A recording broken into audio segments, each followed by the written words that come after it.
Shalom. First and foremost, I want to give all praises, honor, and glory to Yahweh, Bahasham Yahushai, Bahasham Rachak Kodash. Double honors to the elders and the apostles of Great Millstone, and peace and blessings to the elect. And today we're going to go into the book of 2 Samuel, the second chapter, and continuing from where we left off in 2 Samuel, the first chapter, as David and his men get word about the death of Saul and Jonathan and his sons, and they lament, and mourn upon hearing that news. So here we are in 2 Samuel chapter 2, verse 1. And it came to pass after this that David inquired of the Lord Yahweh, saying, Shall I go up into any of the cities of Judah? And the Lord said unto him, Go up. And David said, Whither shall I go up? And he said, Unto Hebron. So that was where David went to dwell. So David went up thither, and his two wives also, Ahinoam the Jezreelitess, and Abigail, Nabal's wife, the Carmelite. And his men that were with him did David bring up, every man with his household, and they dwelt in the cities of Hebron. And the men of Judah came, and there they anointed David king over the house of Judah. And they told David, saying, that the men of Jabesh Gilead were they that buried Saul. Because remember, they had upon hearing about what the Philistines did after capturing the bodies of Saul and Jonathan, they went through, I believe, overnight, and recovered the bodies and burned it, and then buried the bones. So they basically informed David that, yeah, these men, this is what they did, concerning Saul. And David sent messengers unto the men of Jabesh Gilead, and said unto them, Blessed be ye of the Lord Yahweh, that ye have shewed this kindness unto your Lord, even unto Saul, and have buried him. And now the Lord shew kindness and truth unto you, and I also will requite you this kindness, because ye have done this thing. So may the Lord bless you, right, and show kindness just as you've showed unto Saul, and I will also repay you for this kindness that you've done. Now therefore let your hands be strengthened, and be ye valiant, for your master Saul is dead, and also the house of Judah have anointed me king over them. So David exhorted them and encouraged them to be strong, and basically to to come under him, right, being that he was the new king, at least of Judah at this point. But Abner, the son of Ner, captain of Saul's host, took Ishbosheth, the son of Saul, and brought him over to Mahanaim. So it wasn't all of Saul's sons that were slain in the war, right? And so here we see Ishbosheth being one of Saul's sons that was here, and Abner, which was Saul's uncle, basically set him up. As we're about to read, that's what he did. And made him king over Gilead, and over the Asherites, and over Jezreel, and over Ephraim, and over Benjamin, and over all Israel. Ishbosheth, Saul's son, was 40 years old when he began to reign over Israel, and reigned 2 years. But the house of Judah followed David. And the time that David was king in Hebron over the house of Judah was 7 years and 6 months. And Abner, the son of Ner, and the servants of Ishbosheth, the son of Saul, went out from Mahanaim to Gibeon. So that's Abner, and some of the servants here being like the troops that were on the side of Ishbosheth. They ended up, upon one day coming into Gibeon. And Joab, the son of Zeruiah, and the servants of David went out and met together by the pool of Gibeon. So there was an encounter here between the men of that were with Abner and those that were with Joab here at the pool of Gibeon. And they sat down, the one on the one side of the pool, and the and the other on the other side of the pool. So you have Joab's men on one side, and right across you have Abner's men. And Abner said to Joab, "Let the young men now arise and play before us."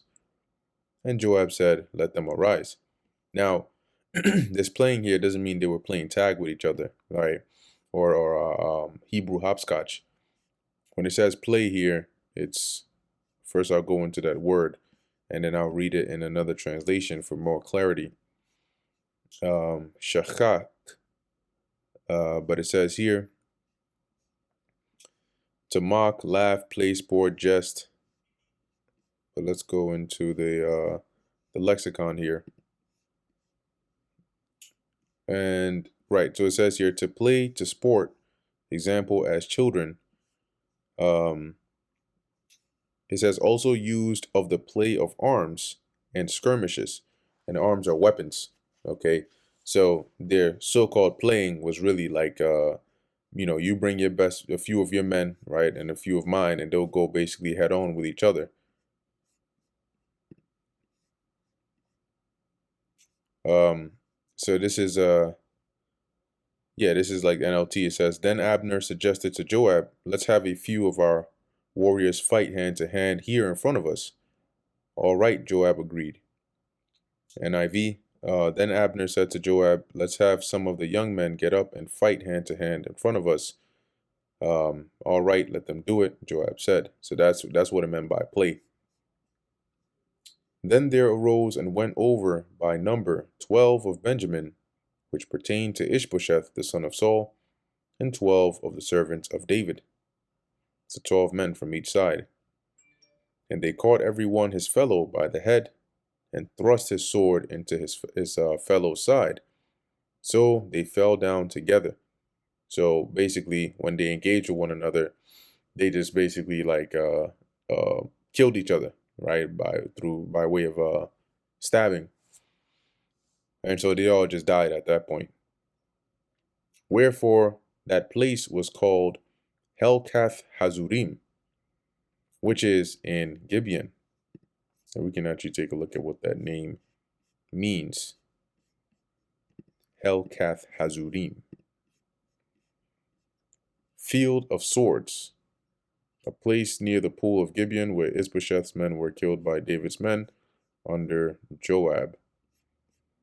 Which really, as it reads, I believe they killed each other. Yeah. All right. Verse 17. And there was a very sore battle that day. So that pretty much set off the battle. And then they started going one against each other. And Abner was beaten, and the men of Israel before the servants of David. So Abner's men ended up losing. And there were three sons of Zeruiah there, which I believe Zeruiah was a sister of David. So that would make Joab, Abishai, and Asahel, which were brothers, David's nephews. Joab and Abishai and Asahel. And Asahel was as light of foot as a wild roe, which means he was very fast, right? Almost comparable to that of a roe when they're very quickly, or they're very quick. And Asahel pursued after Abner, and in going he turned not to the right hand, nor to the left from following Abner. So in the battle, he basically set a target on Abner. Now, keep in mind that Abner wasn't like a joke, right? He wouldn't have been captain of the host or head of Saul's army had he been a joke, right? So he's also very well experienced in war, all the way from the days of Saul, even up until now. But Asahel set his sights on him and started to pursue him. Then Abner looked behind him and said, Art thou Asahel? And he answered, I am. And Abner said to him, Turn thee aside to thy right hand or to thy left, and lay hold on one of the young men, and take thee his armor. So, turn your attention to one of them and take them out. or at the very least, you know, put on their armor or something to that effect. But basically, stop following me. And Abner wasn't saying that out of fear of for his life, as we're about to find out. But Asahel would not turn aside from following him. So Asahel was just stayed dead on Abner and kept chasing him. And Abner said again to Asahel, "Turn thee aside from following me. Wherefore should I smite thee to the ground? How then should I hold up my face to Joab thy brother?" So in other words, this is your final warning, right? Stop following me because I'm gonna have to kill you. And if I kill you, then what am I gonna, how am I gonna answer to your brother? Verse 23, howbeit he refused to turn aside. Wherefore Abner with the hinder end of the spear smote him under the fifth rib, that the spear came out behind him, and he fell down there and died in the same place. So now, you can imagine, probably with the speed that Asahel is coming with, he probably wasn't able to react in time to this, right? To where, maybe you had Abner running right up ahead, Asahel right behind him, and at some point he just does like a split-second stop and either turn or just launches his spear backward, since Asahel will be right behind him, right? And Asahel basically run right into it. And as it says, that spear pierced him through all the way till the spear came out from his back. And after that, he basically fell down there and died. And it came to pass that as many as came to the place where Asahel fell down and died stood still. So you can imagine they were probably like shocked, like, damn, oh shit. Joab also and Abishai pursued after Abner, and the sun went down when they were come to the hill of Ammah, that lieth before Giah, by the way of the wilderness of Gibeon. And the children of Benjamin gathered themselves together after Abner, and became one troop, and stood on the top of an hill. So they basically regrouped at the top of the hill with Abner. At this point, the sun is down, it's getting late, it's dark. And Abner called to Joab. So he basically shouted to Joab and said, "Shall the sword devour forever? Knowest thou not that it will be bitterness in the latter end? How long shall it be then, ere thou bid the people return from following their brethren?" So in other words, are we just gonna keep on going one at another? The end of it is it's not gonna be good, right? It's just gonna be bloodshed. Why don't you go ahead and basically call back your men from pursuing us? So pretty much the fight is just over, right? Like our men are already fleeing, so you just call your men back. And Joab said, "As God liveth, unless thou hadst spoken, surely in the morning the people had gone up, every one from following his brother." So, unless you had said something, if you didn't say anything, we were really about to continue pursuing you all throughout the night until the next morning. That's what it means by surely in the morning had the men gone up, everyone from following his brother. So they would have pursued them all the way till the next morning. So Joab blew a trumpet. So let me silence that. So Joab blew a trumpet, and all the people stood still, and pursued after Israel no more, neither fought they any more. And Abner and his men walked all that night through the plain, and passed over Jordan, and walked through all Bithron, and they came to Mahanaim. And Joab returned from following Abner, and when he had gathered all the people together, there lacked of David's servants 19 men, and Asahel. But the servants of David had smitten of Benjamin and of Abner's men, so that 360 men died.